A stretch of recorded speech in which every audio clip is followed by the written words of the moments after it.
Nós voltamos com o Jogo do Poder, recebendo hoje o secretário de Estado da Casa Civil, Leonardo Espíndola, contando com a participação do jornalista Walter Diogo. Eu deixei uma pergunta no ar no bloco anterior, secretário, sobre as possibilidades em análise na Assembleia a partir da devolução do projeto que cria a alíquota extraordinária de 16%.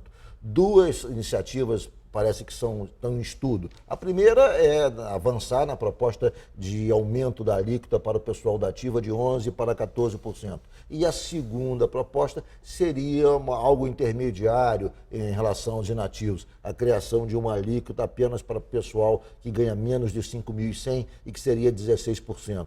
Isso atenderia, de alguma maneira, o governo do Estado ou não? Olha, a não aprovação do projeto de lei que institui a alíquota extraordinária e temporária, ela praticamente quebra metade daquilo que se buscava para o reequilíbrio fiscal do Estado. É muito difícil. 12 bilhões era, digamos, a proposta. Aproximadamente a metade dos valores estavam concentrados nessa alíquota extraordinária. Não há saída se não houver o enfrentamento da questão previdenciária e dos servidores ativos. Para te dar um exemplo, 65% das despesas do Poder Executivo, do Estado, você está incluindo aí outros poderes, o Ministério Público, Tribunal de Justiça, a LERJ, Tribunal de Contas, 65% são despesas de pessoal. 15% são serviços da dívida, a dívida com a União, a dívida com organismos de financiamento, Banco Mundial, Agência Francesa de Desenvolvimento, Caixa Econômica Federal, Banco do Brasil. Os outros 15% compõem aquelas despesas obrigatórias de saúde e educação, que são complementares àquelas despesas de pessoal que eu já mencionei. E você tem 5% das chamadas despesas discricionárias, onde o Estado teria, em tese, liberdade para agir e para manusear. Sobre essas despesas chamadas discricionárias, que não são tão discricionárias assim, porque aí estão incluídos alimentação dos presos, gasolina da PM, sim, água, luz, telefone, computador, as viaturas da Polícia Militar. Sobre essas, o Estado, na verdade o Poder Executivo, saiu de 4 bilhões, mais de 4 bilhões de reais de gasto em 2013 para menos de 2 bilhões e meio agora em 2016. Mesmo com os reajustes, saímos de 4 bi para 2,5. Um corte de quase 40% sobre essas despesas, onde o Estado tem liberdade para agir. Sim. Então, não há como enfrentar as despesas se não enfrentarmos a questão previdenciária e do servidor. Aí que você poderia falar, Ricardo, mas Leonardo, e o aumento de receita? Aumento de receita na recessão em que vivemos, onde só no mês de setembro perdemos mais de 25 mil vagas de emprego formal. O Brasil vive numa recessão tremenda. A principal empresa do nosso Estado, a Petrobras, que junto com o restante setor de petróleo, representa 33% do nosso PIB, passa pela maior crise da sua história. Mas, secretário, há uma expectativa de aumento de receita, quando vocês propõem, na verdade, o aumento do ICMS. Está se propondo o aumento do ICMS para energia, para cerveja, para teles, enfim. Nesse aspecto, inclusive, se espera algum tipo de aumento de receita. Sem dúvida. O deputado Luiz Paulo esteve nesse programa semana passada e disse que se aumentar simplesmente a alíquota não significa aumentar a receita, que na verdade se aumenta a alíquota e a receita pode até diminuir porque os empresários não têm como pagar e vai crescer a inadimplência em relação ao fisco estadual. Como é que você vê essa argumentação e que tipo de também expectativa você tem em relação a esse tema, que também é um tema importante? Quer dizer, na verdade, a Previdência somada à proposta de aumento da alíquota de ICMS são os dois temas mais fundamentais de todo esse cardápio de medidas. Se você excluir esses dois temas, aí você tem 8 ou 9 milhões, talvez, de expectativa de economia. De um lado, de aumento de receita, 1 bilhão ou 2 bilhões em relação ao ICMS. E teria uma economia de 8 bilhões na Previdência. As duas dão 10 bilhões, quer dizer, então você aí tem quase todo o projeto, todo o pacote. O deputado Luiz Paulo toca num ponto importante, não necessariamente o aumento de alíquota corresponderá ao aumento de receita, né? Sim. Que é o que o Estado busca, mas isso foi, os segmentos foram estudados pela Secretaria de Fazenda para aqueles que poderiam efetivamente resultar numa melhoria de arrecadação. A gente, só que ainda assim, se todos os estudos da Fazenda corresponderem na prática ao que foi estudado, esse impacto do aumento de arrecadação ele é muito pequeno, perto do déficit que a gente se encontra. A gente tem um déficit para o ano de 2017 de 20 bilhões de reais.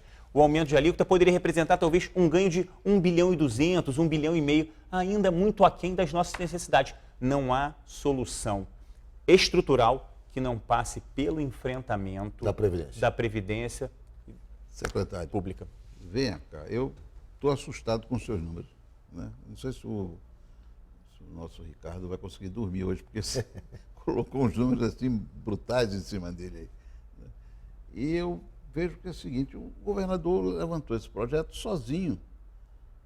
O governador não chamou ninguém com antecedência para conversar sobre... Ninguém quem você quer se referir? Os deputados? Acha que deveria ter sido feita uma discussão prévia com os deputados antes do envio da proposta para arrefecer um pouco claro, dizer, olha, gente, reação o meu problema é muito grande.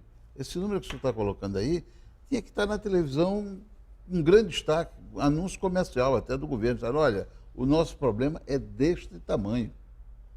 A gente tem que encarar isso de frente, porque esse rumo da Previdência não aconteceu agora. Isso é uma coisa que vem de anos acumulando. E chegou. Mas era, digamos, melhorado com os royalties do petróleo. Então eu queria lhe perguntar isso. Petróleo, primeiro, você por que o governador não chamou classe empresarial, políticos assim, de expressão no Estado, para discutir? Porque previamente a proposta. O Temer conseguiu aprovar uma coisa inacreditável, que é o congelamento por 20 anos, fazendo um jantar de noite na casa dele, lá no domingo de noite. Criou uma história estranha, né? E eu sinto o Pezão, que eu tenho uma grande admiração e tal, mas eu sinto o Pezão isolado na história. Ele está enfrentando os servidores, 400 mil servidores, está enfrentando todo mundo e todo mundo está assistindo isso. Eu acho que o governador Luiz Fernando Pezão tem tido uma postura política muito adequada. Ele vem conversando com o presidente da Assembleia Legislativa, com todos os deputados, vem conduzindo pessoalmente as articulações políticas, mas é claro que as medidas que foram apresentadas são medidas que qualquer político quer evitar. A única coisa que a gente tem tentado demonstrar é que as medidas são inevitáveis para que a gente dê previsibilidade ao servidor público. Se as medidas não forem adotadas, teremos um cenário de total desamparo. Acho que o governador tem tido uma articulação muito forte no Planalto Central, no Congresso Nacional, com o presidente Rodrigo Maia, tinha com a presidente Dilma, tem com o presidente Michel Temer, com o ministro da Fazenda Henrique Meirelles. Essa solução, sem dúvida nenhuma, nós já tivemos um apoio, é bom que a gente destaque isso, Diogo, de 2,9 bilhões do governo federal quando o Estado decretou o estado de calamidade em junho de 2016. Esse aporte de recursos foi imprescindível para que a gente pudesse realizar Olimpíadas com segurança, Olimpíadas que foram um sucesso no mundo inteiro. E aí a participação do governador Francisco Dornelles, que estava em exercício naquele momento, tem que ser destacada pela coragem de colocar a questão naquele momento. Aquilo causou um certo alvoroço na sociedade, no mundo político, mas ali já tinha sido colocado de maneira muito transparente que o Rio vivia um estado de calamidade e que vive até hoje, inclusive agora reconhecido pela Assembleia Legislativa. O momento é de união de todos. O governador Pezão, com o governador Dornelles, vem tomando as medidas políticas e estão conduzindo pessoalmente esse tema. Eu acho que... Secretário, eu vou fazer um intervalo, mas eu vou deixar novamente uma pergunta. Há uma discussão jurídica sobre a legalidade da criação dessa alíquota temporária de 16%. O deputado Luiz Paulo aqui no programa disse que ela é inconstitucional, que, enfim, ela tem caráter confiscatório. Eu queria saber qual é a posição, o senhor discorda disso e por que discorda? O senhor responde logo após o nosso intervalo.